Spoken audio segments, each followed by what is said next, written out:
ನಮಸ್ಕಾರ news first ಎಜುಕೇಷನ್ಗೆ ಸ್ವಾಗತ. ನಾನು ಪ್ರೀತಿ ಆಕಾಶ್. ಕರ್ನಾಟಕದಲ್ಲಿ ಕನ್ನಡಿಗನೇ ಸಾರ್ವಭೌಮ. ರಾಜ್ಯದ ಆಡಳಿತ ಭಾಷೆ ಕನ್ನಡ. ಯಾವುದೇ ರಾಜ್ಯದಿಂದ ಬಂದರೂ ಕನ್ನಡ ಕಡ್ಡಾಯವಾಗಿ ಕಲಿಬೇಕು ಮತ್ತು ಮಾತನಾಡಬೇಕು ಅನ್ನೋ ಕೂಗು ಎಷ್ಟೋ ವರ್ಷಗಳಿಂದ ಇದೆ. ಹಾಗಾಗಿ ಎಷ್ಟೋ ಜನ ಕನ್ನಡ ಮಾತನಾಡಲು ಯತ್ನಿಸಿ ಕನ್ನಡಿಗರ ಹೃದಯ ಗೆಲ್ತಿದ್ದಾರೆ.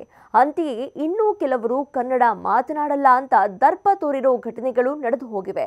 ಇದರ ಮಧ್ಯೆ ಮತ್ತೊಂದು ಘಟನೆ ನಡೆದಿದ್ದು ಕನ್ನಡಿಗರನ್ನ ಕೆರಳಿಸಿದೆ. ಇನ್ನು ಕರ್ನಾಟಕದಲ್ಲಿ ಕನ್ನಡ ಭಾಷೆಗೆ ಬೆಲೆ ಇಲ್ವಾ ಅನ್ನೋ ಪ್ರಶ್ನೆ ಎದ್ದಿದೆ. ಇಂಥದ್ದೊಂದು ಪ್ರಶ್ನೆ ಎದುರಾಗಲು ಕಾರಣ ನಗರದ ಖಾಸಗಿ ಶಾಲೆಯ ವರ್ತನೆ. ಇಲ್ಲಿ ಕನ್ನಡ ಮಾತಾಡೋ ಹಾಗಿಲ್ಲ. ಒಂದು ವೇಳೆ ಮಾತಾಡಿದ್ರೆ ದಂಡ ಹಾಕಲಾಗುತ್ತೆ.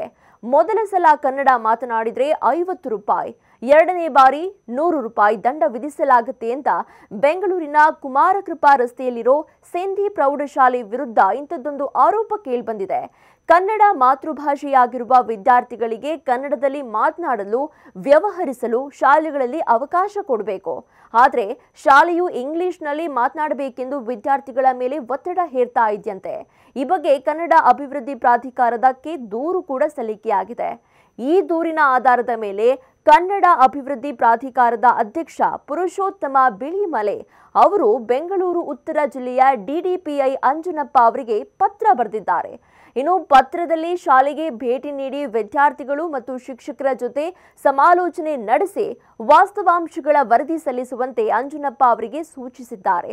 ಕರ್ನಾಟಕದಲ್ಲಿ ಕನ್ನಡವೇ ಸಾರ್ವಭೌಮ ಭಾಷೆಯಾಗಿದೆ ಅಂತ ಕನ್ನಡ ಅಭಿವೃದ್ಧಿ ಪ್ರಾಧಿಕಾರದ ಅಧ್ಯಕ್ಷ ಪುರುಷೋತ್ತಮ ಬಿಳಿಮಲೆ ಅವರು ಡಿಡಿಪಿಐಗೆ ಬರೆದ ಪತ್ರದಲ್ಲಿ ಹೇಳಿದ್ದಾರೆ.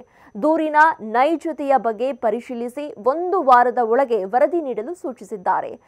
ಈಗ ಶಾಲಾ ಆಡಳಿತದ ಡಿಡಿಪಿಐ ಅಂಜನಪ್ಪ ಶಾಲೆಗೆ ಭೇಟಿ ನೀಡಿ ವಿದ್ಯಾರ್ಥಿಗಳ ಜೊತೆ ಮಾತನಾಡಿ ಕನ್ನಡ ಅಭಿವೃದ್ಧಿ ಪ್ರಾಧಿಕಾರಕ್ಕೆ ಈ ಬಗ್ಗೆ ವರದಿ ಸಲ್ಲಿಸಬೇಕಾಗಿದೆ.